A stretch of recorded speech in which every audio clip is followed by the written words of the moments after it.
and welcome back to the Life and Book podcast. I'm your host, Crystal Fleming, and today we are going to be dancing and talking with the most thrilling psychological author from Australia, who I completely adore, and my husband says if I buy any more books, he's going to shoot me.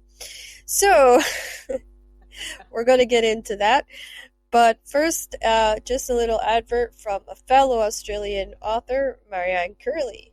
And it's for her book, The Shadow Time Guardian, Book 4. The battle is over, the war is won, the prophecy complete. But life can't just pick up where it left off for Ethan. Struggling to cope with tragic loss, at odds with friends in the guard, he finds himself adrift, jumping at shadows and sensing someone who can't possibly be there. Blaming herself for the goddess Athena's death, Giselle swears revenge and fulfill the immortals' plan for world domination. But Giselle hadn't planned on love, and that leaves her with an unbearable choice. Should she follow her heart, or the strings of a goddess short on praise but high on expectation, who continues to pull her from the grave? As the guard and the order battle through the past and into an impossible future, darkness lurks around every corner. The fight for the world's survival rests with just one. Is it friend or foe who stands in the shadow? And now we can get on to some really thrilling conversation with the one and only Nicole Trope. I hope I said your name right. I am Scottish, so it comes out wrong. Thank you for having me. Thank you so much for having me. I always say rope with a T in the front. Yeah. Well, funny enough, I had Madeline Martin on last night, and I totally pronounced the Madeline wrong. Oh, did you? I think it's very hard if you haven't heard someone's name pronounced. Yeah, it's not just that. Like with the Scottish accent, sometimes because we pronounce our letters slightly different too, that it can come out sounding different to like how. Yeah, I suppose it would. Especially for Americans, they find it kind of like confusing sometimes. And I'm like, but I am saying the letter, it's just doesn't sound the same. But yeah. So I discovered you, funnily enough, when I'd finished a Fiona Cummings novel here in the UK. She's a great thriller writer, and I was searching for a book, and your name actually cropped up is recommended. They were actually comparing you to being the Australian version of her. And that intrigued me, and that led me to say, I have to have her on the podcast because I have to learn more about this woman. And your stories are just so chilling in a good way that I was like, yeah, this is a woman I want to get to know. So I could not wait to have you on. So tell us about the book you're most excited about releasing or is coming out. So from our chat before, this podcast will be played kind of in between two books. The first one is coming out in June 2022. It's called His Other Wife. And the second one is coming out towards the end of the year. That's called The Foster Family. I'll talk about His Other Wife is the story of a woman who has a struggle. She has a struggle with not postnatal depression, after loss. And she kind of loses herself. And we pick up where she has completely lost her grip on reality. And her husband has to step in to help her ex-husband, and he has a new wife.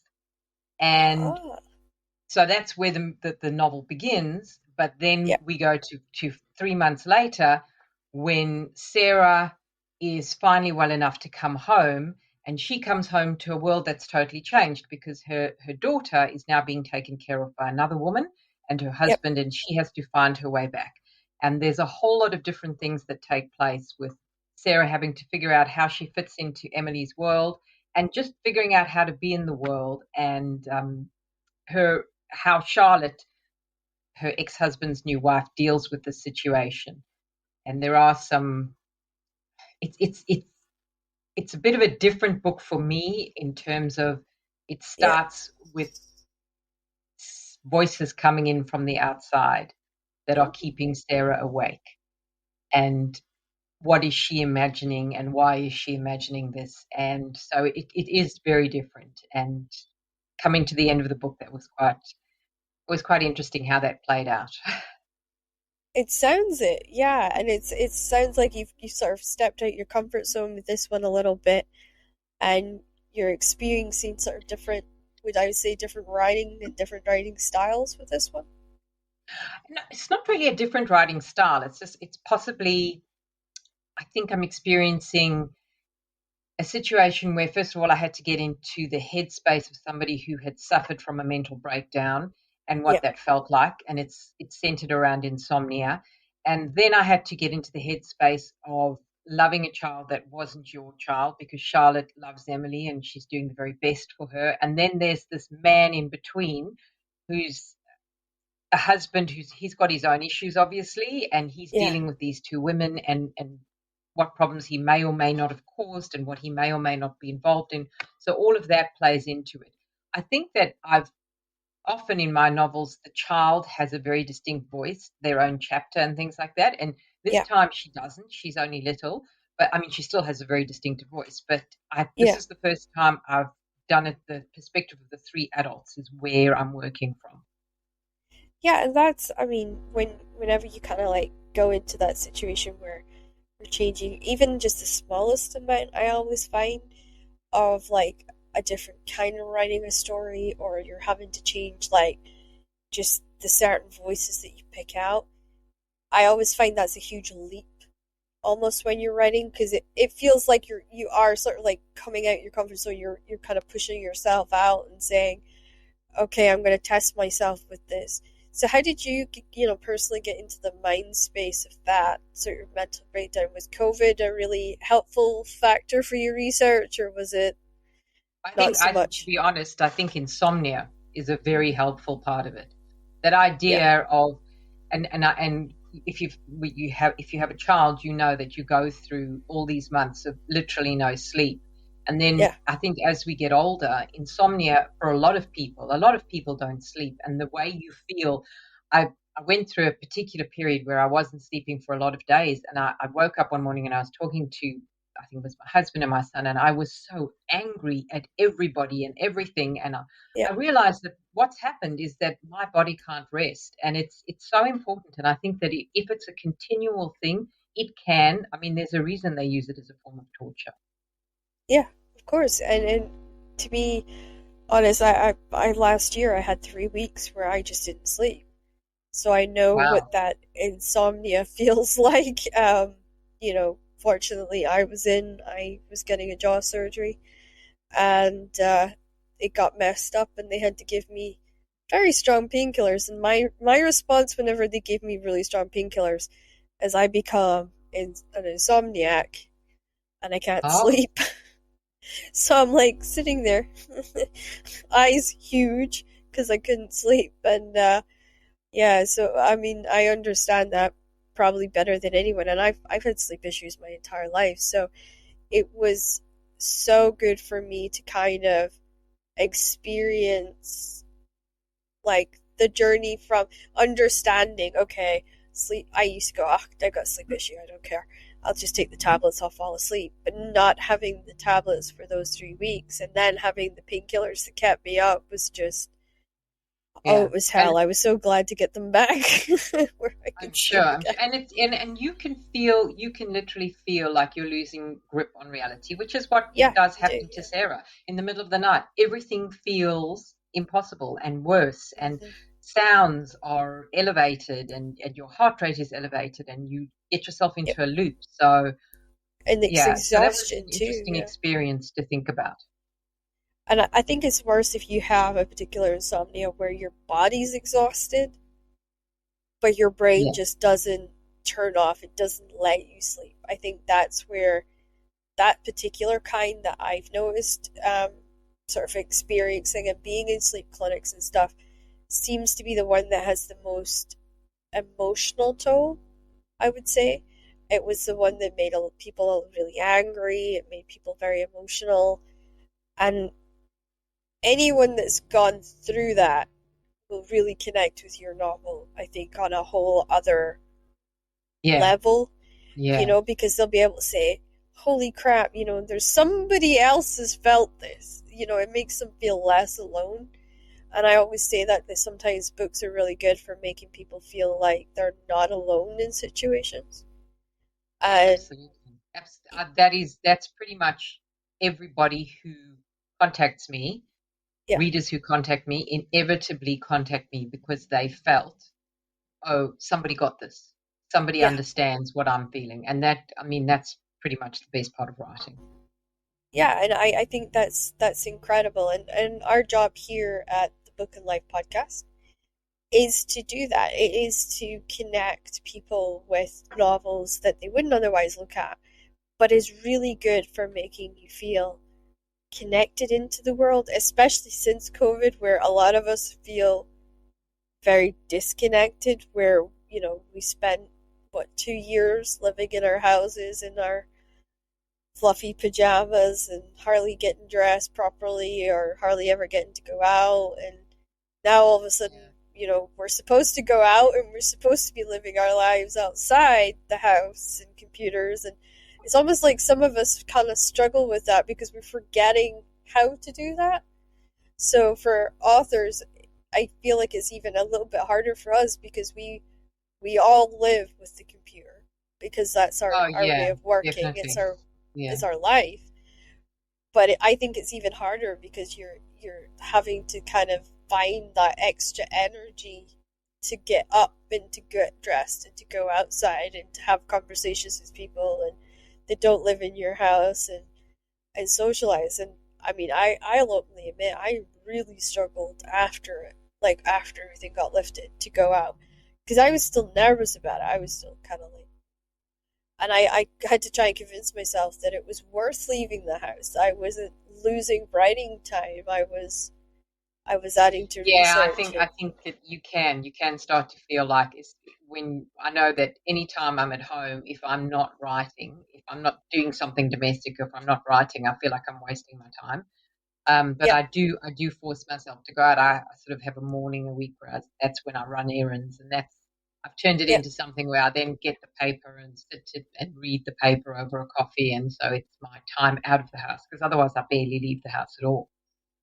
yeah. I know it's so crazy. Like to think, what, 2 years ago we were all sitting in cafes writing, or we were going out to write just to kind of get out the house and socialize with other people. And now the idea of sitting in a cafe and writing is so foreign to all of us now, I would say. I think so to a certain extent. I think Australia, we seem to have come through it in a different way, possibly Yeah, because there's so much space. And, I live in the suburbs. And so there was a lot of walking around, like walking the dog outside the house and yeah, things like that. And every now and again, though, I'll see a situation that looks completely normal and I'll think, wow, COVID feels surreal now. That kind of yeah. intense 2 year period when you sort of watch a whole lot of people walking around without masks. I mean, I still wear a mask, but um, So it do I. feels quite I'm the surreal. Yeah. same. I still have that moment of, I remember when ICU was like last year. I'm wearing the mask. I'm like, I'm Yeah, not I know. going Why back not? there. Doesn't hurt. Yeah, and it's funny because I've talked to so many authors, and I honestly do ask everyone. I'm like, so what was your experience? Because everyone had a different experience with COVID. For me, I was trying to write. I'd moved back home with my parents, and my husband was moving in, and it was like trying to set up a new routine in the house with my mom and my dad. And my mom just did not understand writing, that if you close the door and you have your headphones on, don't disturb this person because they're mid flow. So yeah, it took a lot, and it I had an emotionally draining job anyway. At that time, I was working with kids with disabilities, and then I was also a youth leader for teenagers at risk at night. And then I was coming home and I was trying to write, and Wow, that's a lot. I was just exhausted. So like, yeah, COVID kind of made me rethink everything because I'd left. I'd walked away from writing, and it brought me back, whether I wanted to come back or not, because I was stuck in the house. I was high risk, so I had to shield the entire time. And yeah, it really made me appreciate my writing, my computer, and Well, it's a way to be it's a way to be somewhere else, isn't it? yeah, it was an escape. It really Yeah. was, and I think I read more the past 2 years than I've ever done in my life because at night, just so that I could decompress and I could actually sleep, because COVID had me like wired a lot. So I would read and I would read a lot, and that got me through. Just that being able to step into a book and not have to read about COVID or hear about COVID just for like an hour, 2 hours was bliss. It really Yeah, was. I have read a lot of. I mean, I personally won't be using it in my books, but there seems to be some resistance to COVID novels Hmm. that are coming out. It's like people going, I don't want to hear about it. I don't want Yeah, to exactly. read about it now. Yeah, Maybe we're just yeah. too close. I think so. I think it'll be like, 5 years from now or something like that, when it's almost like a distant memory, where we might pick it up and read it for nostalgia purposes. But I think we've all kind of it's changed everyone. Like even my husband, he enjoys the day far more. He slows down a lot more. He's not like running around crazy trying to do like 50 million things. He really takes his time to like enjoy a cup of juice and have a conversation and take me out on date night, which is usually interesting. But it's like those things. It's almost made everyone around me sort of appreciate things more, and family members that had stopped reading completely are now back reading and enjoying books, and it's gives me something to talk to them about because I'm a bit of a hermit anyway. So having a book in common is fantastic. Um, That is. yeah, yeah, it's a good way. It's a good bridge. I always say it's a good bridge. So going into our book portion of the show, we're gonna ask. I always say it's a difficult question, but a fun one. What's the book you've read recently that stuck with you the most? So I've just finished The Midnight Library by Matt Haig, Oh, which I'm sure you've heard of. I mean, he's massive. And yeah. the reason that it's still stuck with me, even though I've sort of started another one and moved on, is the idea of choices and Mhm. would you still be doing this? And I thought, like, imagine finding myself there and getting the chance to choose a whole lot of different lives. And I still have the feeling that no matter where I was, I'd land up back here writing books. I Yeah. can't quite imagine myself as anybody else doing any other thing. So I thought that was quite interesting. I was saying to my husband, if you could choose something different, and I know he's got a whole lot of different ideas, but for me, Yeah. um, this is where only where I've ever wanted to be. Well, I mean, I know from your history that you've tried different things and it's eventually led you here. You had a similar journey to me where I tried many different routes and I always ended up back at writing. So, it's weird because us writers, it's almost like we do try a lot of different things, but we can never quite get away from writing words down on a page and just pouring our souls out. And it seems to be, I always say it's a lifestyle. And I think, yeah, I think we yeah, view the world in a different way. yeah, you can't, like, I mean, I'm terrible. I can't just sit in the car. I have to like read a book so that I'm not thinking about whatever it is I'm writing at home. Because otherwise, I Oh, just get yeah, sucked back definitely. into that world and I'm making notes in the car. And hubby feels like he's honestly like an Uber driver. And I'm like, you're Um, not, darling, you're really not. I just, if I'm not reading or if I'm not writing, I don't know what to do with myself. And I find it almost odd to try and sit and do nothing and not have my hands doing something. And I very much blame my grandmother for that because I was never allowed to just sit in her house. If I was in her house, my hands had to be doing something, whether it was drinking tea, whether it was knitting, whether it was writing, whether it was reading. I had to be doing something. She was one of those grandmothers that believed that, always we do It's not something. a bad thing. If I make a phone call, I've got to be doing something else with my hands. So I Yep. can't just sit and talk on the phone. There has to be a whole lot of other stuff going on. Yeah, my dad bitterly complains about that actually because he can hear me typing and he's like, "Are you writing?" No. He's like, "You're not listening to me." Yeah, I am. I know You what you might be. said. So I'm terrible. I actually will say to him, phone me at like such a time because I'll be writing. And then that way I will do diamond painting or I will cross stitch while he talks. And then that way I'm not feeling too guilty about sort of Oh, writing while that's a he's good talking idea. to Yeah. me. Yeah, and then Yeah. you can listen. Yeah, and the great thing about diamond painting is you don't have to think about it really at Yes. all because it's just Yeah. matching symbols with colors. And so I can listen to him and have a full blown conversation, and he has no idea that I'm doing it.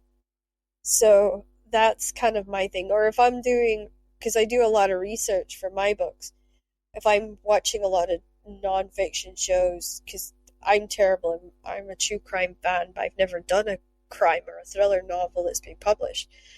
Um, I will watch a lot of it, but in order for me to take it in, I have to be doing a craft to take it in. And it's the same when I'm watching my videos for my university studies. I'm actually, if I'm not writing notes, then I'm sewing or I'm diamond painting or I'm painting because it's the only way that my brain seems to absorb anything. Um, so yeah, that those are my tricks that I've learned anyway. No, I know that's fair enough. I think that I get the domestic stuff done when I'm Yeah, when I'm doing stuff that doesn't require me to actually be typing. So then my body's busy, but my brain is free yeah. to concentrate. So are you a big podcast fan or? I am because I walk my dog so and I listen to a podcast. Right now I'm listening to Happier, which Oh, okay. is Gretchen Rubin and her sister. And I'm sure I'm late to the party because I only No, no, started now and I I'm think later it's than very you. early. Don't worry about No, it. and it's just two sisters talking ways to make your life better, and I find it means I get to appreciate the sun coming up and the weather and what the dog's doing, and it's just nice. I feel like I've got some friends with me. Yeah, it does feel like that, and it's so weird because like my friend stays 45-minute drive from here, and of course I don't drive. So she is a big Disney fan. So when she comes over, it's Disney songs, and then when we go out together, I always put a podcast on, and she's like, "You prefer podcasts now?" And I'm like, "Well, yeah, when we're driving, because it's like we can talk about what's on the podcast. I can't really talk about Disney songs." No, I know you can't really. So she finds that funny that like I'll just turn on the phone and let the podcast roll and stuff like that. And she's really into like the dark fairy tales podcast. Oh, really? No, I haven't That heard of that one. is that is good. Like see if you're like cuz you'll appreciate the dark twists of fairy tales. Um that podcast is really good because it talks about fairy tales that are not really published. So, it's stories that maybe come from Japan or stories that come from different parts of the world because fairy tales has been this the idea of certain fairy tales has been used all over the world and they kind of explore that. And so I kind of been encouraging her that way because she does enjoy that kind of stuff. Um, and I think there really is a podcast for everybody now. There's lots of book Oh, review podcasts and absolutely. I everything. think you can't. If you've got an interest, there will be a podcast. Yeah, So, I keep yeah. telling hubby that there's bike podcasts, and he looks at me I funny. know I'm trying to convince everyone in my family. I'm not succeeding. So you've got the struggle I have too. Yeah, you wouldn't believe you can listen to anything, and they're like, no, I'm not interested. So anyway, you know what? They'll come in their own time. I love listening to podcasts. It means that I'm Yeah, because really they were excited a to bit. walk the dog. Yeah, mine's are a bit behind the curve with books. So Yeah. usually I'm having to kind of nudge.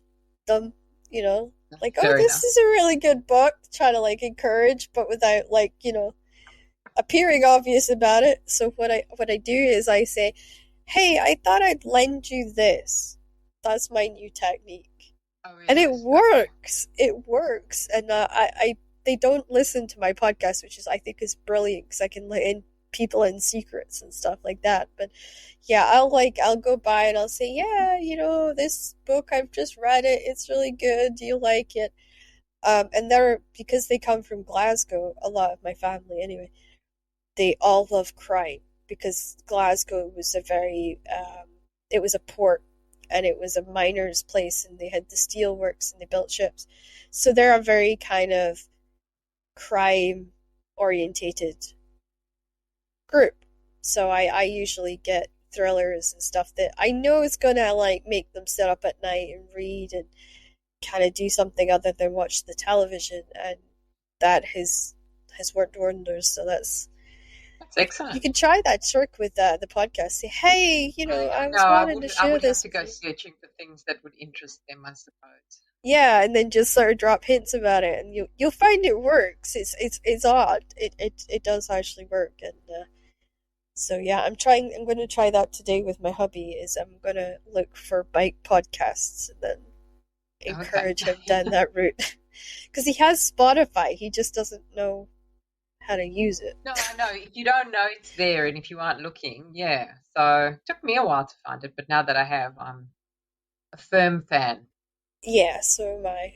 I think yeah, it's good. And there's actually a lot of book podcasts out there, but it's book reviews. It's not really like this, having a conversation and stuff. So it's interesting. Yeah. So who do you wish you could sit and enjoy and read if time wasn't like an issue? Is there like a series or an author that you would read or So I am a Terry Pratchett fan from way back. okay. And yeah, so I have read every book and probably most of them 3 or 4 times. They are my comfort and my home. And it's completely Yeah. different to what I write, but that's possibly why I love it. So I was very sad when he Mhm. died. And yeah, I've got a whole collection on my bookshelf that I can go back to anytime I want. He was an incredible writer. I know that my husband is a huge fan of him. And yeah, we were very sad that we lost him as well. And it's funny you say that because what I've spoken to a lot of authors in a short space of time, and everyone says the same. Like when they're writing a certain genre, they can't read that genre Yeah, because I it's think almost like it fuddles us. yeah, I think I wouldn't ever want to find somebody else's work in my book. I wouldn't ever want to Yeah, think, where did that come from? So yeah. I'll read certain ones that are very popular just out of interest, but I read across all the other genres instead, really. Yeah. Is there like do you read the romance version? Like, You know, like suspense and I stuff? read like I read Carolyn Brown, an American who writes, Oh, Southern yeah. romance. I read her. Yeah. But I like contemporary family stories. Ah, okay. So a lot of Joanna Trollope. Love Alice Hoffman.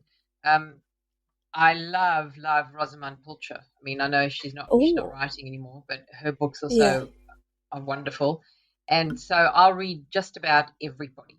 I'm not particularly picky. I before COVID, I used to go to the library and kind of pick a letter and choose a whole lot of new authors, and it's amazing what you discover. And I mean, a lot of the times you find something, oh, well, this wasn't for me, but I do read everything I can read. I'm not picky like that. Like that. I'll have to introduce you to Fiona Cummings' work because she's an incredible mind. And her book's Yeah, no, really I've written it fast. now, so I've got it written down now. So I will be looking for her books. And you know what? She's just released Into the Dark, and Right? and it's like a spin-off from Rattle and Bone Collector. So if you read Rattle and Bone Collector first, Oh, okay. and then you go into the dark, you will just adore it because she's actually taken a character from the first two books of hers, and they're now all grown up, and she sort of has them as a sort of police detective, and we're following his story now as him all grown up. So yeah, I mean, I love the pace of hers because it's so quick and easy to get through. And another author I asked people about. Now I know in Australia, Catherine Cookson's well known in Australia. Um, but I always sort of kind of say, well, have you heard of her and what did you think of her? And I like to find out, just because she's an author that I admired growing up, but she's kind of being forgotten about almost because she's no longer with us. And I think it's sad because authors that are no longer with us, they slowly kind of fade into time and they're slowly forgotten. So I always ask to see if Yeah. people know her. And You know what? And so obviously I recognize her name, and I yeah, have a feeling that I probably, growing up, did read some of her work. I, yeah. I, I mean, I couldn't tell you what, but I'm definitely sure I read her I mean, I because, think her yeah, most popular series was the Tilly Trotter series. And that that one sort of seems to be the one that everyone kind of remembers or knows. And I read one of hers not too long ago called Hamilton, which is about horse. This woman creates a she's emotionally abused to the point where she kind of like becomes creative in another way. She's a writer too in the story, and she creates a horse to get through all these trials in life. And the horse sort of symbolizes her way of kind of escaping all of that, because this horse will wow, that do sounds really, really good. I must have a look. yeah, Look, you're going to leave me with a lot of suggestions.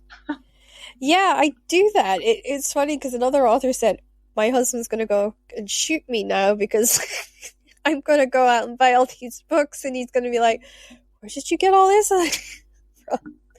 My husband does the same, by the way. We hit 900 books that I have in the house. And it's that way. I buy him books, but I also buy myself books. So he'll be like, buy me books for Christmas, like bookcases for Christmas, because he just knows I'm going to run out of space. He's just like, and also he's a little scared of the, like, you know how you get a TBR pile and you just start put books on top Oh of the yeah, TBR no, pile? Mine looks wondering like it's the going to fall Leaning over and Pisa. squash you. Yeah. So he's terrified this is gonna come over and like do him in one night. So he's like, I just want to buy you bookcases just in case. Fair um, enough. yeah, he's great for that. Do you have that same kind of conversation with your hubby or? No, I mean I've got sort of bookcases.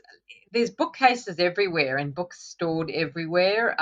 Yep, But then the more that ebooks come into, there's books on my Kindle and there's books on my tablet, and so the books are yeah, everywhere. But yeah. I think that ebooks are definitely changing the way I read. I've heard that a lot from different people. I think for people like me who are extremely dyslexic, which it can be trying to read if you're dyslexic sometimes. I cannot read off a screen. All See, like right. the Kindle screens and stuff. I don't know what it is. I have to go through a dyslexic assessment at some point. Um, but yeah, like I struggle with that. And my husband bought me a Kindle years ago, and I could not read off it. I would get distracted and I couldn't focus on it. I think the act of actually turning a page is calming for my learning disability. So it gives me that kind of thing that I focus on. Okay, I once I read it, I get to turn the page kind of system, and it makes it easier for me to say, okay, because I like to read chapter by chapter. So I'll read maybe 2 chapters or 4 chapters, and then I stop for a break, or I stop and I have to go and do other things, and that seems to be what helps me rather than thinking of percentages, because it used to Yeah. always come up Yeah, no, percentage. I Yeah, understand. But I think however you read, if you listen to an audiobook, if you're reading a book, if you're reading I think however you read as long as you're reading. So that's yeah, the important yeah. part. It's really supposedly good for your brain too. Funnily enough, they've been doing studies on that. And apparently it can reduce dementia and it can reduce Alzheimer's Oh risks, wow. Yeah, which no, I I didn't imagine it know. would. Yeah. Yeah, I find that very interesting. So, is there an author, past and present, who you would say A, inspired you to read and got you excited about reading, but also maybe inspired you to write? Um, in terms of inspiring me to write, so probably Faye Weldon Yeah, inspired me to write because I remember before I read her, I thought, well, I can't actually write a book and I can't say anything nasty and I can't ever create unlikable characters and I everything has to be yeah, and I couldn't create those books. So I thought, well, maybe I can't write. But once I started reading yeah. her, I thought, oh, you can create highly unlikable characters and you can be nasty and mean and that's fine. Yeah, And yes, so that definitely inspired me, definitely. Also, I read a lot of fantasy as a child, and the idea of world creation, even though I don't write fantasy, that was yeah, something I wanted to do to create a different world. So I suppose I create a different world. It's just a world here. It's in a suburb or wherever. yeah. No, I understand that about fantasy because if I'm doing contemporary, I have to read fantasy to almost kind of so I have that separation between what I'm writing and what I'm reading. And then when I'm writing fantasy, I'll read something like crime or I'll go to a different genre just to kind of keep it intact. So yeah, I understand that. And for me, like Leslie Pierce was a good example of how you can have really, really awful characters but really, really great stories. Um, Yeah, I've just finished a Leslie Pierce. I can't remember what it was called. I think it's one of her. It's a newer one. all So right. I can't Yeah. remember what it's called. I do read a lot. I Yeah. forget a lot what things were called. Oh yeah, I get the title, but then I forget who's written it. That's my Okay, so thing. maybe I pick up the author and I remember I read them, but not quite the title. Yeah, funnily enough, that seems to be a consistent thing where everyone either forgets the author or they forget the title. But yeah, I I did not read know her. that. Yeah, no, it's I didn't know it either till I started talking to lots of readers and different people, and that seems to be the consensus that I've picked up on. You know, because I was talking to one woman about The Gypsy by Leslie Pierce, and I said it kind of made me, her work actually made me fall in love with the whole concept of going to America to live in the gold mines. But she has that really shocking, brutal reality of what life was like. You know, it Oh yeah, wasn't the fairy tale, you know, American dream. A lot of people died and a lot of awful things happened. And I just really, that book made me fall in love with her all over again because I'd read her and I think it was Survivor was the two that I'd read. And I just, yeah, that for me just cemented her as one of my must fill the shelves with, no matter what she yeah. writes, you know. It's I always have nice that when it's always nice when you find an tendency. author like that you can just buy Yeah. a whole lot of books. And funnily enough, I actually I didn't find her. My mother actually introduced me to her. And we usually don't have the same taste in books, but yeah, that was one from her. Yeah. Is so when you go to the bookstore, what genre do you tend to walk or lean towards when you go in? Usually family drama. I would say Yeah. family drama. As soon as they say they've been married for 30 years and now everything's fallen apart, I go, that's for me. Yeah, it's like, Yeah, ooh, what made it yeah, blow up? Yeah. Yeah. yeah. No, those are the kind of stories I love. I mean, I love Joanna Trollope for that as well. Yeah. Always novels centered around families and families just generally trying to stick together and help each other. And so I love her work as well, very much so. Yeah, and I think that was part of the reason I liked Catherine Cookson so much was because she wrote from a servant's point of view. So like it is families that fall apart. Her Black Velvet series was all the Malin Streak series. That's what it was called. The Malin Streak series was about just that. It was about a family that completely implodes because they all have this nasty streak in them. And this poor wife marries in, not having a clue what she was marrying into. And it just all falls apart on her. And she's sort of, I kind of imagine her standing in the room being like, What happened? oh, what's happening here? You know, like totally, completely clueless. And I kind of felt for her the entire way through that book. I was just like, oh, honey, I want to come and give you a hug. Well, that's the way I'm sure that Catherine Cookson would be very happy to know you felt that way. Yeah, and it's funny because she was also dyslexic, and this is what people don't know about her.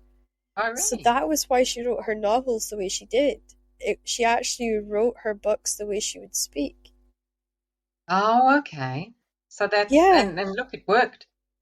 it did. I mean, she's been around for so many years, and her fame actually started in India. India. Wow. Yeah, she actually that's where she sold the most of her books.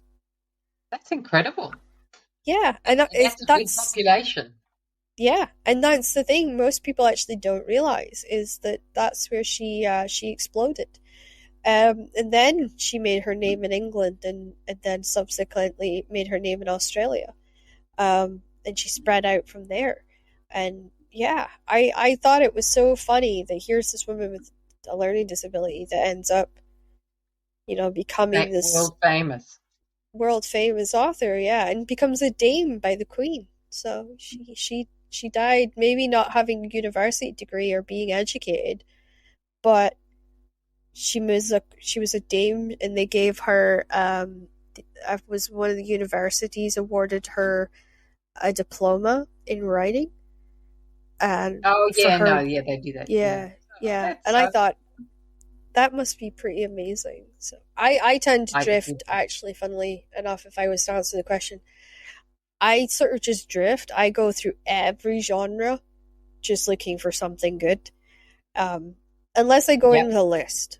I think we all go in with lists now. But if I go in with a list of something I'm particularly looking for, then yeah.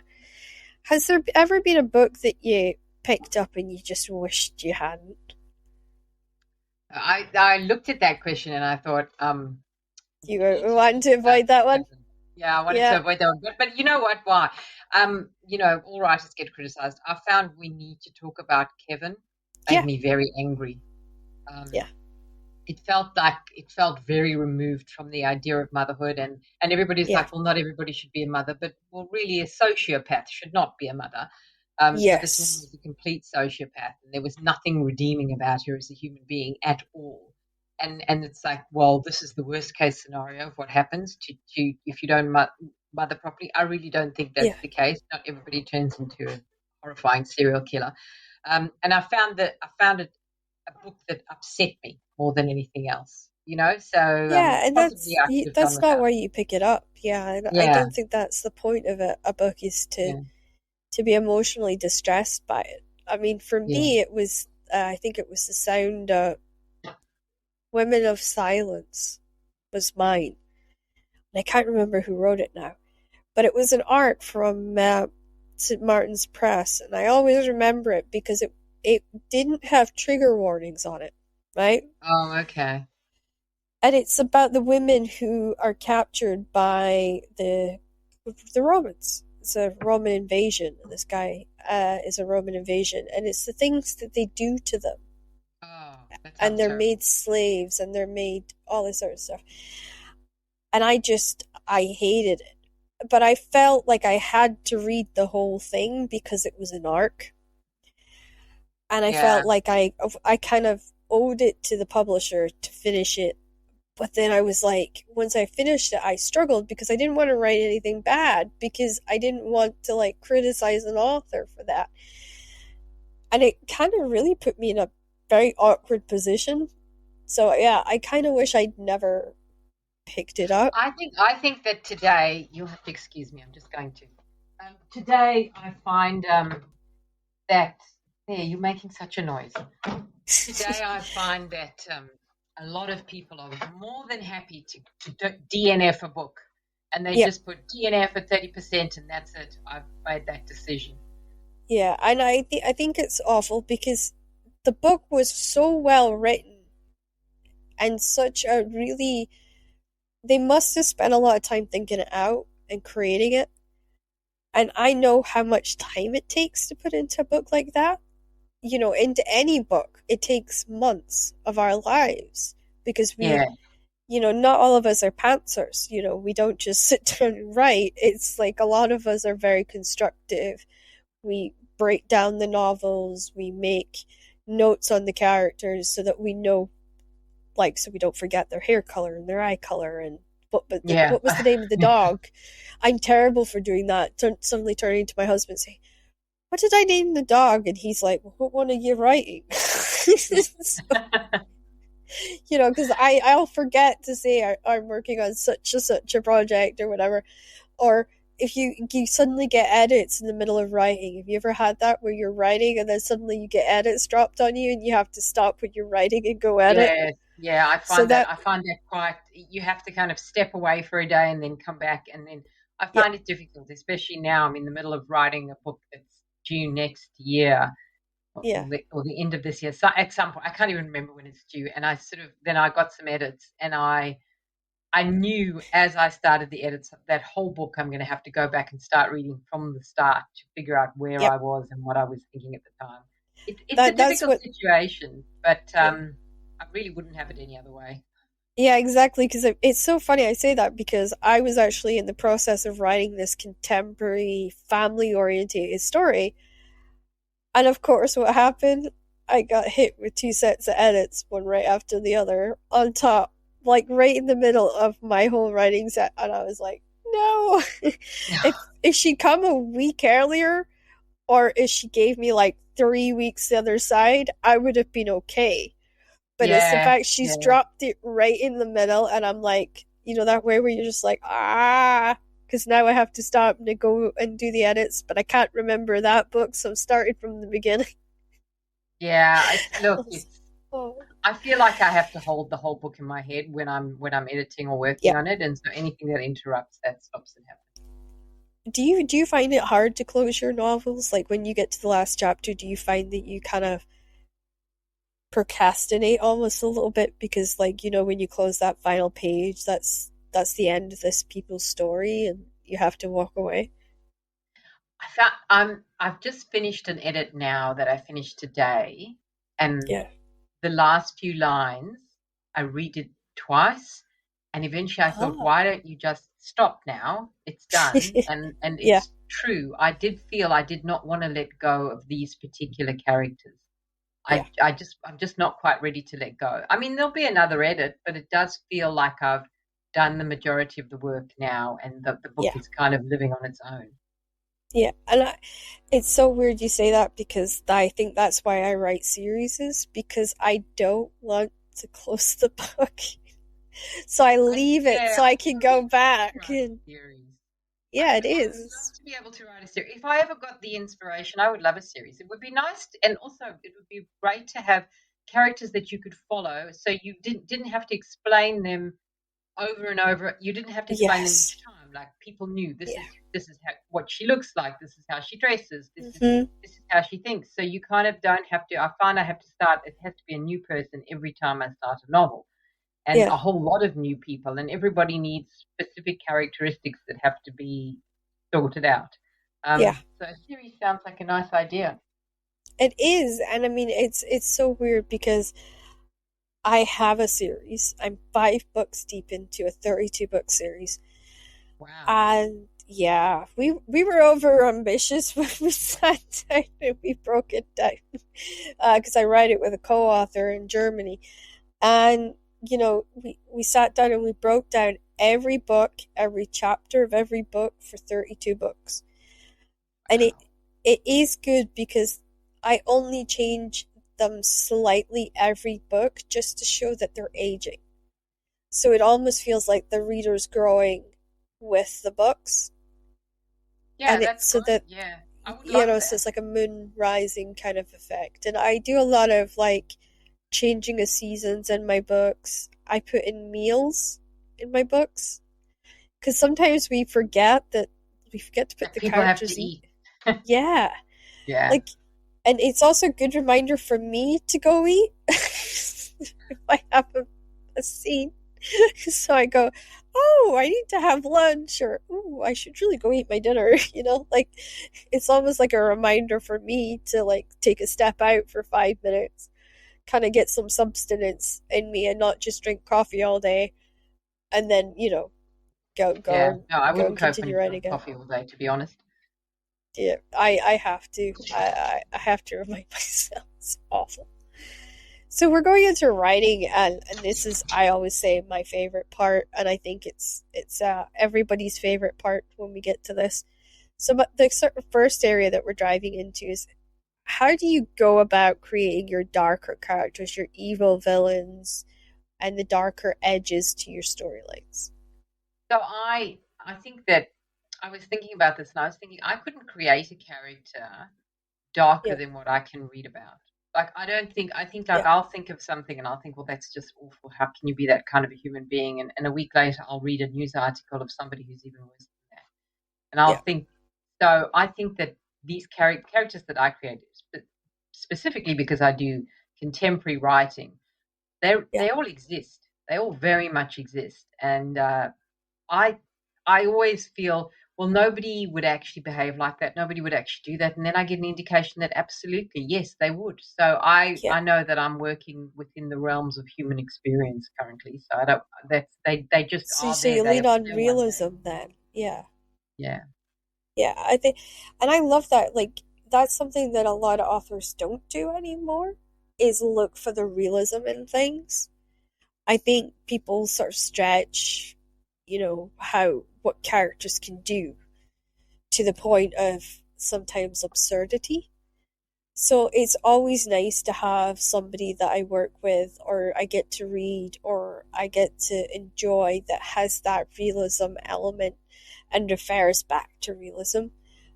So yeah, I think that's a really good quality of your writing, is that realism and feeling like it's, oh, this could actually happen somewhere.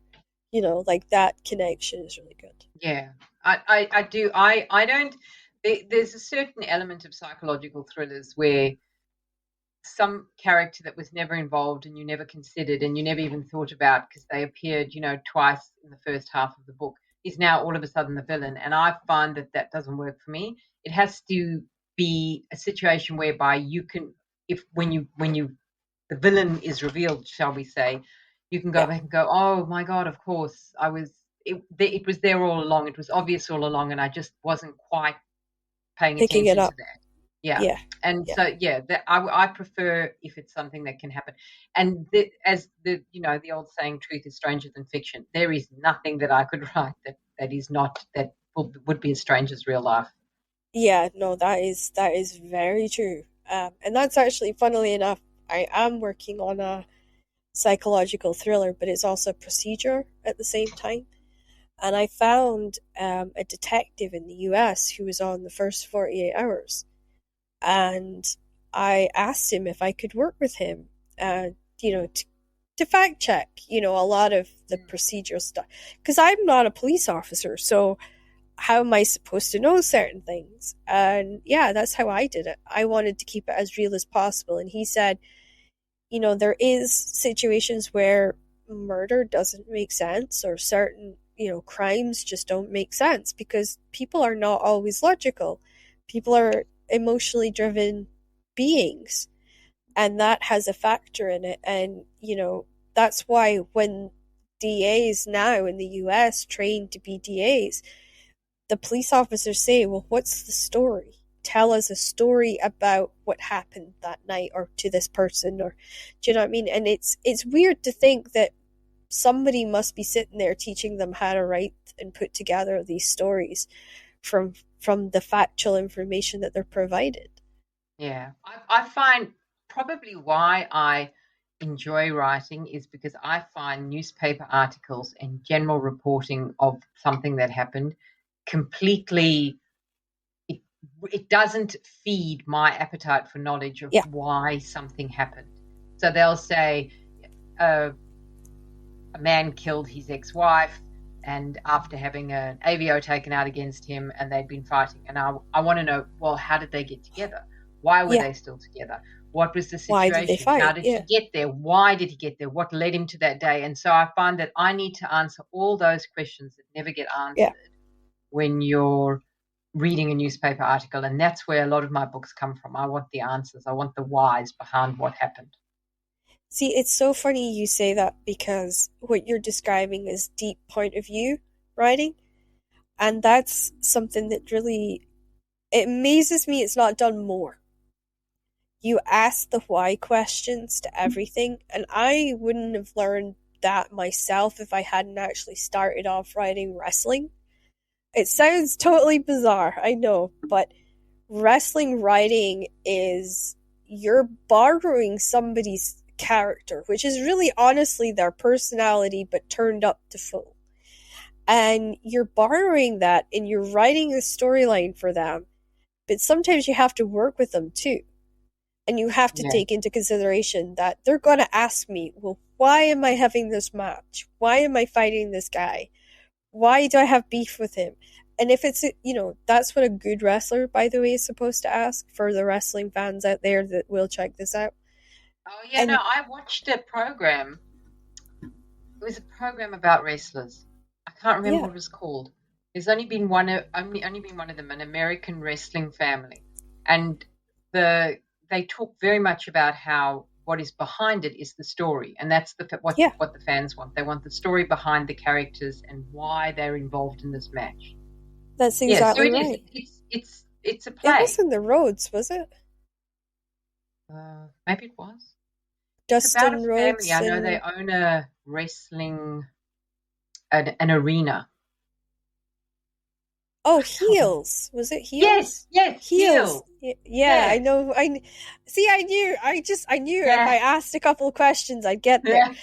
Yeah, and it's so funny because there is actually real life wrestlers on that show who do cameos. I thought my husband and I were watching it, and I said, you can see that certain of those wrestlers they're actually real life Yeah, wrestlers.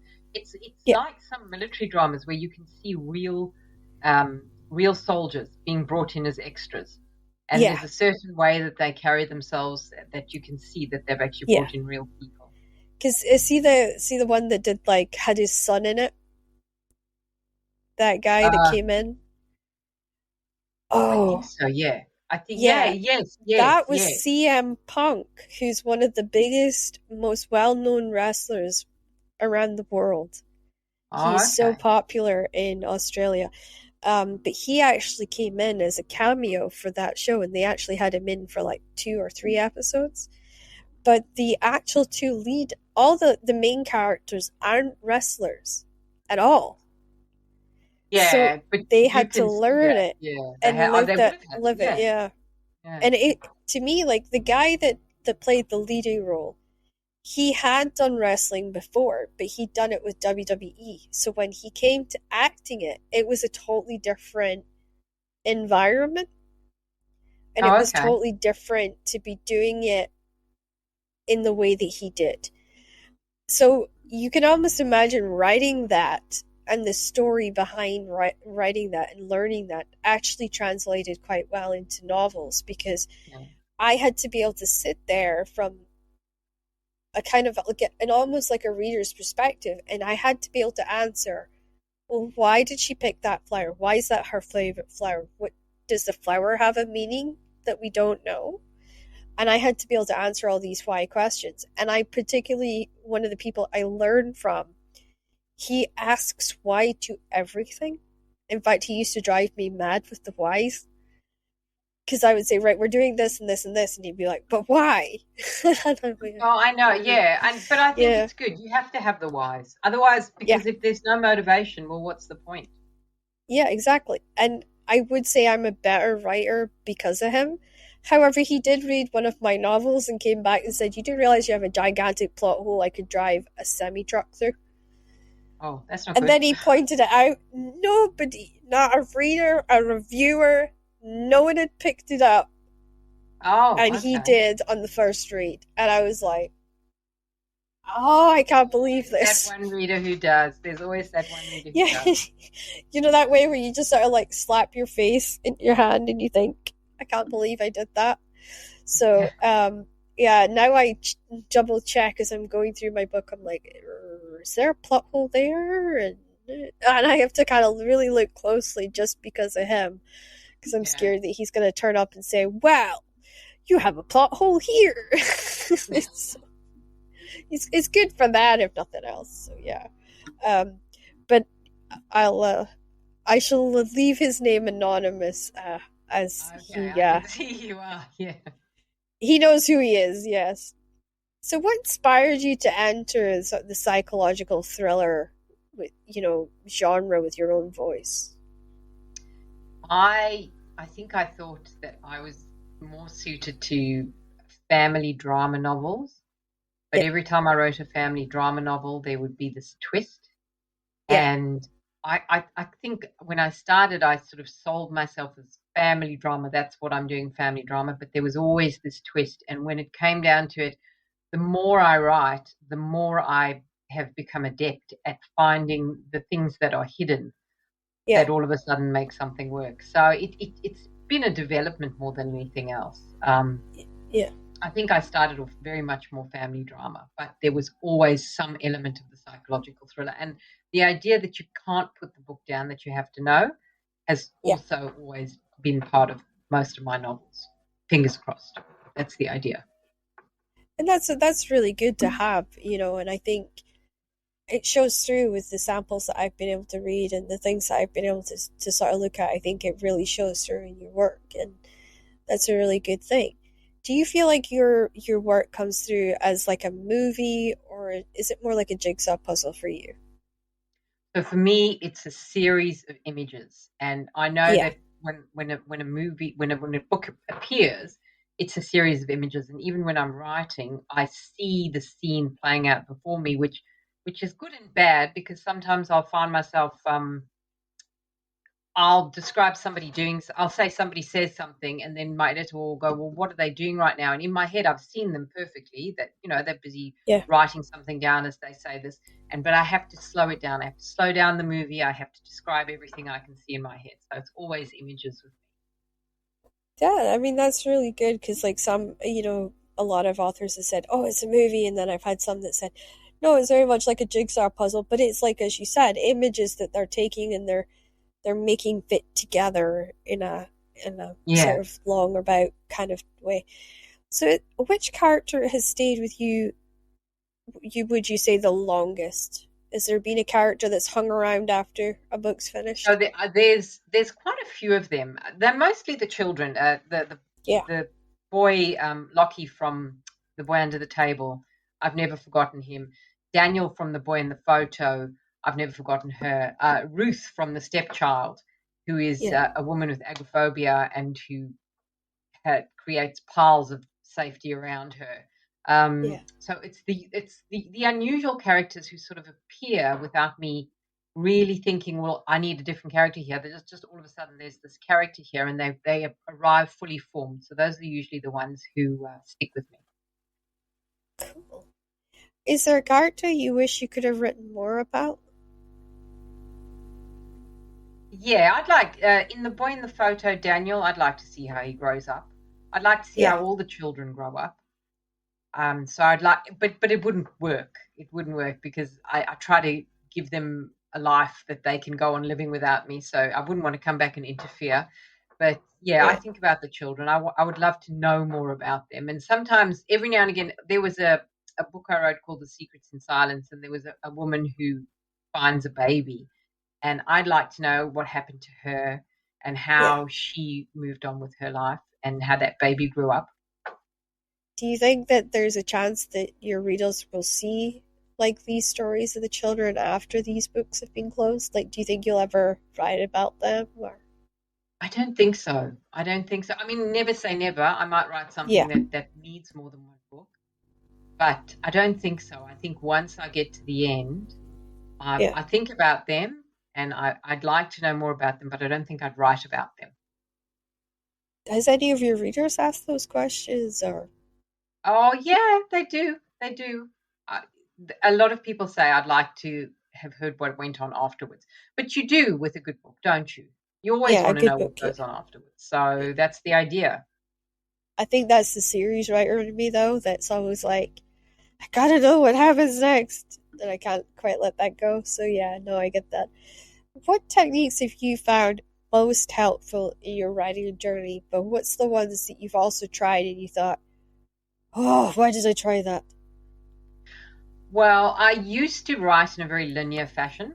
So Uh huh. it would have to be chapter one, chapter two, chapter three, and I would find myself rushing through the bits that I wasn't terribly interested in, that the establishment of scenes and scene setting, Yeah, to get to the one scene that I wanted to write, because that was so clear in my head. And so I have now accepted that I'll write a whole lot of different scenes and then have to go back and piece them right, together. But as the scenes appear, they will get written. So I found that linear doesn't quite work for me. But the right. writing the scenes that you're the most excited about, those are the ones I enjoy writing.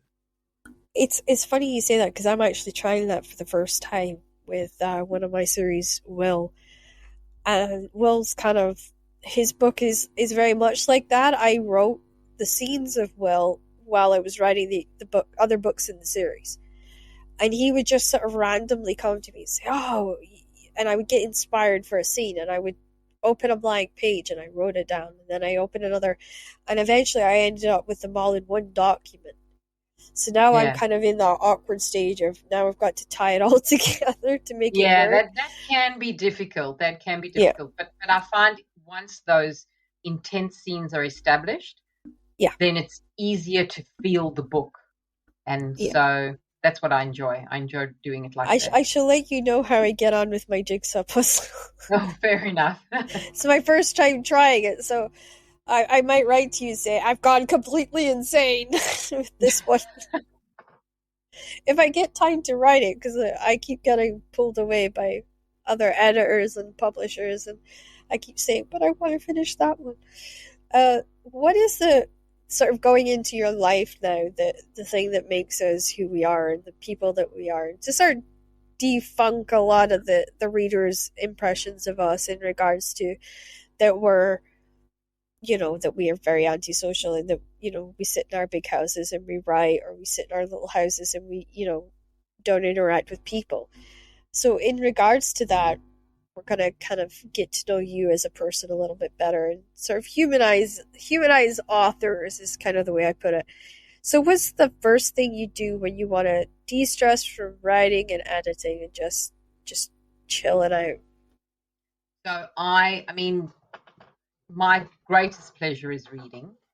Yeah, Obviously, that just if, but I walk the dog a lot.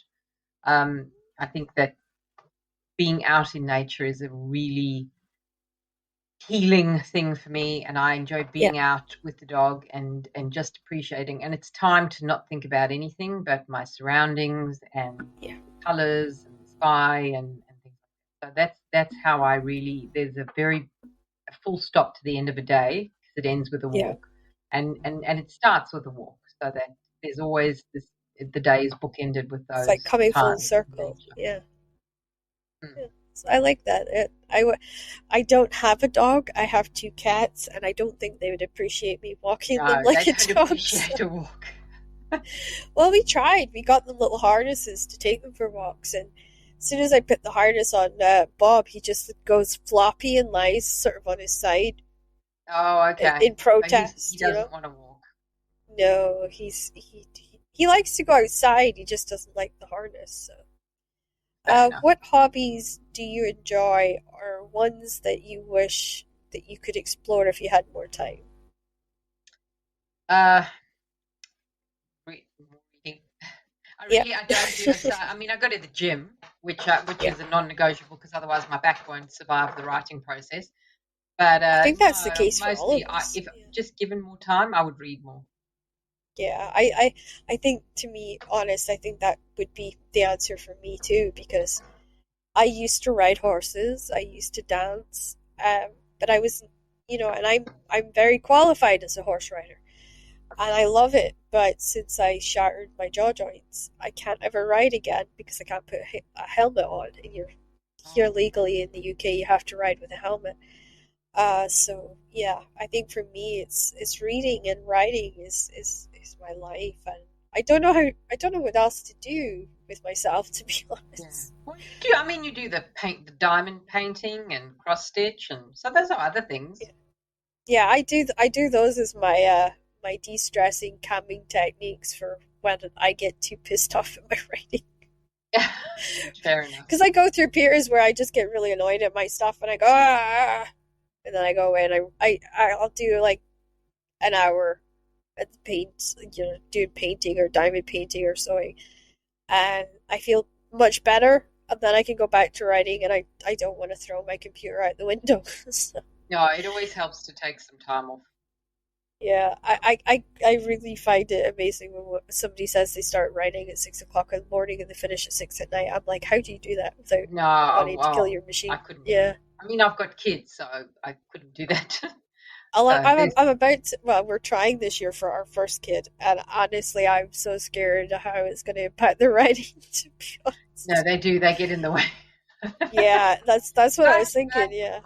but I'll it'll live. figure it out. I'll work it out. I always do, so yeah. So do you craft? And if not, what other ways do you kind of like just take time for yourself? Um, so no craft, no. Television. I love. Yeah, I mean, that's a we've good got one. every streaming service around, which is why I've seen Yep, Heels. COVID. that's true. There's a lot. I watched everything. So I Yeah, find I love to watch especially how books come to screen, how they're yes. that's always interesting to watch. Have you seen Flesh and Bone?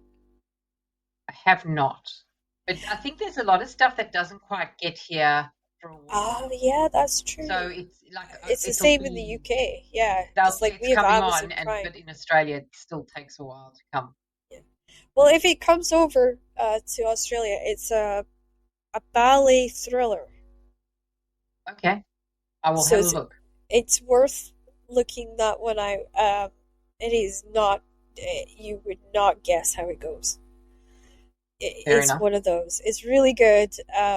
So yeah, I highly recommend that. However, there is some areas in it that I wish they'd had sort of warnings about, but it was like Outlander. I stupidly read the book and didn't realize that I should have read the trigger warnings for Outlander. Oh yeah, no, I know. I I've got seen the caught trigger. with I mean, that there's one. Totally you have to caught have. with I that. think you have to have trigger warnings. One of my novels didn't have trigger warnings, and I think a reader took it quite badly. I actually do that on my reviews. See if I come across a book and I know it's not got a trigger warning on it. I put it on the review. I'll put it at the top, trigger warning, and then I'll say inside, this is a trigger warning for anybody that's experienced blah blah blah, and then that way I don't feel like I'm bringing that up for them. You know? Yeah, although I think it would be very hard to find a novel these days that had nothing. I mean, Yeah, even I know. romance is filled with stuff Got that could triggers. be. Yeah. Yeah. Oh no, I would agree with that. I'll have to say that when I wrote Marie's World, I didn't think twin sisters turning on each other could be classed as a trigger. Oh, and was it? It took me completely out of left field when somebody said, "Oh, you triggered me because my twin sister turned on me," and I was like, Yeah. Where do "Okay, you draw the line, really? yeah." Like I that's the thing. Like with mine, it's one twin goes and publishes her other twin sister's journals. So it's not Wow. like she gets stabbed in the back or she gets shot or something. No, it's just she went and published her very famous twin sister's journals and blows up her twin sister's life in a way that poor Marie's got to figure out how to piece it all back together. But then she's also got to kind of get over her bruised ego and go back and rescue her sister from herself. So Wow, that's an intense story. the layers that I put in it was what made it such a difficult write. But people laugh at me because when they read it, then they discover all this. Like they read it once, they discover one set of things, and then they read it a second time, they discover even more. So it's one of those ones where as you're reading it, you're kind of learning more and more and more as you go. And yeah, that was definitely the most intense series that I'm still writing, thanks to Joe's big idea about doing a really long series. But it's great because I've gotten to do prequels, which I never got to do, and every every character gets their own book, so you get to learn about all the characters that's involved because there is so many characters. You've got Marie has her own love triangle, but so does Layla have her own love triangle. And then there's the dad, and what did he have to do with it? And then there's a half sister, and she's screwing things up as well. And so it gives everybody an opportunity to learn all sides of the story, and all sides of these characters' lives, and how one person's actions impacted all these people. Um, and of course, that when I did it, it wasn't, because I started this way back in 2000s. It wasn't a style that was done, so I had nothing really to kind of tap into. And I'm still in that kind of instance where I enjoy reading people that have attempted similar ideas to that and seeing how they do it. But I actually use journal entries, which I thought was a great idea when I did it. Yeah. Learned it was a lot harder than I thought it would be, Yeah, because you have to go from your writing voice to theirs. yes, that's It true. Yeah, and most chapters have a diary entry, so it was tough, but people say it was worth it. Well, that's good. I don't know. That's all you I can leave hope that for. to the readers to decide. I didn't have any grey hair when I started the series. I have a Malin streak now, like a whole streak of grey hair. So Fair yeah, enough. I think most of us do when we write books. Wow. So for myself, I've got a long-term health illness, and it makes me slow down and appreciate the day, and smell the roses. What do you consider your thing that makes you slow down and appreciate the day and enjoy the day? I think the end of the day, when you find yourself, is a moment when everything's done Yeah, and you slide into bed and you open your book and there's that wonderful moment of peace. That's the time when I appreciate everything the most, I think. I The must house admit is I love quiet. that moment too. Yeah, Yeah. yeah, I It's a just good love moment. that quiet. Yeah, until my husband starts snoring, and then the quiet evaporates. Yes. No, yeah, well, that's me anyway. I do sometimes roll him over if he's too loud. I'll roll him Oh, over fair so I enough. can get to sleep. Yeah. So, what's your favorite place to curl up during the day? Like, is it the garden? Do you have a cafe that you go to? Is that a reader's nook? No, I've got like where I am now, which is it's just a room upstairs, and it just happens to Yeah, be the room that I sit in and work, and I'll lie on the floor for about 10 minutes and meditate before I start working properly. So I don't really have a place to curl up during the day. This is just where I am. yeah. No, for me, it's like I like to curl up in the armchair. However, the armchair has become my writing space now. So, because I got kicked out the spare room, Oh, hubby took okay. the spare room, as hubbies do. So now I must admit, like, the bath is my favorite place to go because I get peace and quiet in there, and I can lock the door, and the cats don't bother me, and the hubby can't annoy me, and that's my place to go. So Oh, the fair quiet enough. I like bath. I like a bath. A bath and a good book. You can't go past. Yeah, do you not find though that you go in with a really good book and then you realize, oh crap, 3 hours has gone by or 4 hours has gone Yes, by? yes. But I make the bath really hot, so after a while I realize I'm really hot. It's time to. And but yeah, but you've earned it, haven't you? So Yeah, you 2 or do. 3 Yeah, hours. because like people don't realize the mental energy that goes into writing. Like it's very draining sometimes. Like when you finish a book and you're just like, I could sleep for a week kind of thing. You just sort of flop over. You're just like, oh, I need a good Yeah, it nap is. now. It's emotional. Yeah, I think any good book should leave the author completely emotionally. just run Drained. out, Yeah. tired, exhausted, If I'm because it crying by the translates end, to I a know I've page. done okay. Yeah. So now we're on to the word game. And I should have asked you before we started this. Are you No, wanting I to know. tie it I'm into happy with books or those just words that words? yeah. Okay, that's So, good. Because I've had a couple authors when we get to this point, and they're like, "Whoa, can we make it word association?" Because I couldn't find books to match the words you gave yeah, me. I found to match most of them. I'll tell you if I didn't find a book that Yeah, I've read. I might hint like I had a theme when I did yours, and I have a theme for everybody. So when Okay. I saw you were in Australia, I thought of like I just took this really sunny place in my head, and the words came from that. Like I imagined what it would be like to be in a beautiful city like Sydney, and this is what kind of came to me. So yeah. That's fine. It did rain most of summer though. Oh, did it? Oh Yeah. no. Pretty much Well, that we have had non-stop rain. But today was really nice. So it's weird because I think you guys got our winter rain here from the UK. Usually it rains all winter.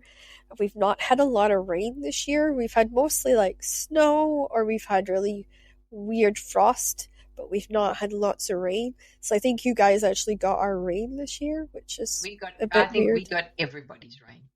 Yeah, Yeah. we get a lot of rain. So yeah. So the first word's daisies. And so for that one I thought The Garden Party by Grace Dane Monsieur. Oh, that's a good one. That is a Yeah. good one. Yeah. That was just what popped up. I really enjoyed that novel. It's more a character study than it is a story.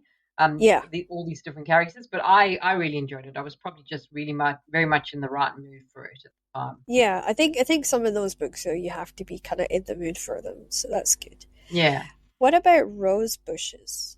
No, see, I came up with absolutely nothing for rose bushes, and I don't know I why. had Bridgerton. I had Bridgerton by Julie Quinn. All right, okay. No, I've never read that. I mean, I'm obviously loving the series, Yeah, because you can't help but love those dresses. But yeah, yeah, I've never actually read it. yeah. No, I don't know why, but I haven't read it either. But it just like because I've seen the series too, it Yeah. just popped in my head. I was like, oh, Bridgerton. It's like, what's going on with me today? Pond.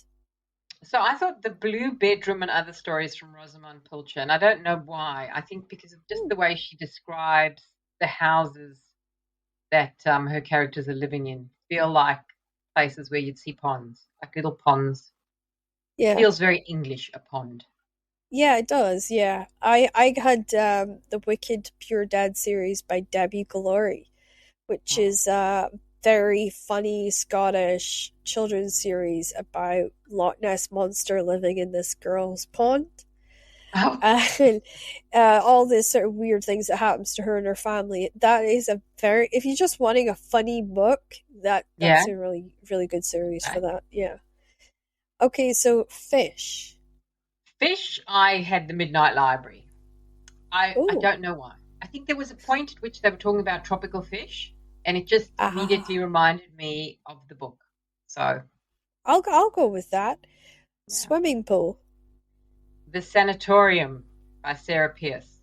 Didn't love the I know book, that one. Yeah, but the I know swimming that one. pool is very much a feature of that book. Yeah. Umbrella. Oh, Jonah Trollope, Mum and Dad. Ah, okay. Yeah, That's an the interesting umbrella of the choice. family, and I think they're away somewhere nice.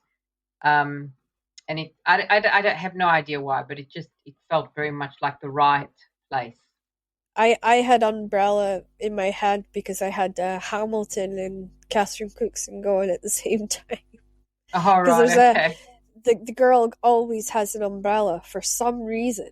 She's always carrying an umbrella, and I know could never work She out knows the why. rain's coming. Yeah, well, I mean, I suppose it is set in England where it does rain all the time, so yeah, Yeah. I can understand that now. Iced tea. Okay, so this is strange, but Weird Sisters by Terry Pratchett, because I just thought about the witches. sitting around Yeah, drinking tea. that's a good. So That's a good one. it feels like, I mean, it's iced, but they wouldn't have drunk iced tea. But they just popped into my head. Yeah, I had Chesapeake Shores for that one. Oh, okay. I haven't read that.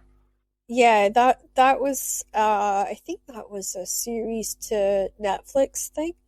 It's Yeah, like a Hallmark I've thing. seen that it's on Yeah. there. Yeah, Yeah, yeah. it's really good. It's a very kind of wholesome show.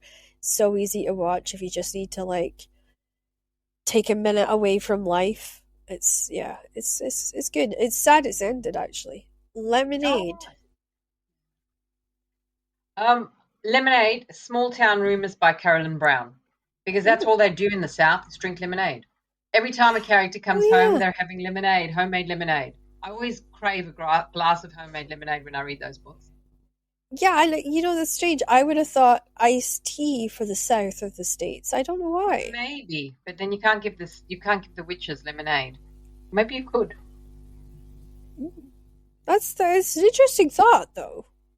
Yeah. Yeah. I would love to kind of like one of the things that I've always wanted to read is a series about like I have a lot of Scottish friends that have actually emigrated to Australia, All and right. they always say like, "Oh, it would be awesome if there was like a family story or a family drama that had Scottish people trying to make it in Australia because it's such a different world to what they've come from." And I said, "Well, I said, you know, I'll drop hints and see if see if an author gets inspired." I said, "I can't guarantee it." Oh. So like they always You ask me see, you'd that. have to be a Scottish author living in Australia. So you'd Yeah, have, so yeah. I keep nudging some publishers like, I yeah, send me out for 3 months for research. Oh, fair enough. So I can enjoy the sunshine and you know, it's always a place I've wanted to visit. And I have a lot of Shetland friends and sort of people that I've known that have moved and emigrated and had families out there and they just love it. They absolutely adore it. So yeah, I'm It's a good place curious. to be. It is. Yeah, I'm It very is. curious. Yeah. I would probably emigrate to Australia before I would emigrate to the States. Um, but that's just me personally. Yeah. I don't know. Look, my family immigrated. We came from South Africa, so Yeah. uh, that's a very different place. But Yeah, I would it love is. San Francisco. I think San Francisco, although the weather's not brilliant, The weather I is love the idea of awful. San Yeah, Francisco. Yeah. I'll give you that. I was in Los Angeles, um, and the heat. I'd never experienced heat like it. But I went, of course, in the heat wave, and it All was the right. humidity that was the problem for me because I ended up with just like an afro because my hair just did like this thing where it just stood up, and I just no matter what I could, I had to tie it down like constantly. I would have to go for a shower every morning and then pleat it because it would just like stand out for like a mile. And my husband thought this was hilarious, and I was pulling my hair out, going ah. So yeah, um, I would have to figure out a way of controlling the hair. Fair, and I'm sure you'd work out a product, but I don't mind. You see, I don't mind the heat. The hotter it is, the better for me. I like the heat too. Husband not so much, but yeah, yeah. Well, that's been us on the Book and Life podcast. It's been an absolute pleasure to have Nicole with us, and I cannot wait to have her back. And I will be trying to do a spotlight review of one of her books on an upcoming episode.